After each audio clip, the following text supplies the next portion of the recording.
વડોદરાની વિશ્વામિત્રી નદીમાંથી મગર બહાર નીકળવાની ઘટનાઓ વધી રહી છે। આ પ્રકારની ઘટનાઓ અવારનવાર સામે આવતી રહે છે અને ખાસ કરીને ચોમાસા દરમિયાન।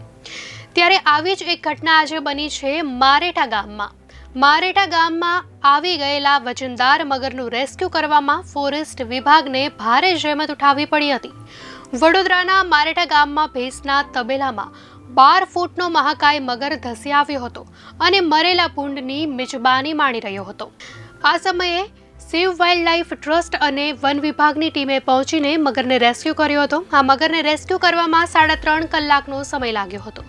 મગરની આંખ પર મોટું કપડું નાખી દીધા બાદ તેને ચારે બાજુથી દોરડા વડે બાંધીને ખેંચીને પાંજરામાં પૂરવામાં આવ્યો હતો। મગરને વડોદરાની ફોરેસ્ટ ઓફિસમાં લાવવામાં આવ્યો છે અને હવે સુરક્ષિત સ્થળે છોડવામાં આવશે। વર્ષ 1960માં વિશ્વામિત્રી નદીમાં 50 મગર હતા, જોકે આજે ત્યાં 441 જેટલા મગરો છે। વડોદરા જિલ્લામાં વિશ્વામિત્રી નદી ઉપરાંત પણ દેવ, ઢાઢર, નર્મદા નદી અને વિવિધ તળાવોમાં મળીને કુલ 1000 કરતાં વધુ મગરો છે।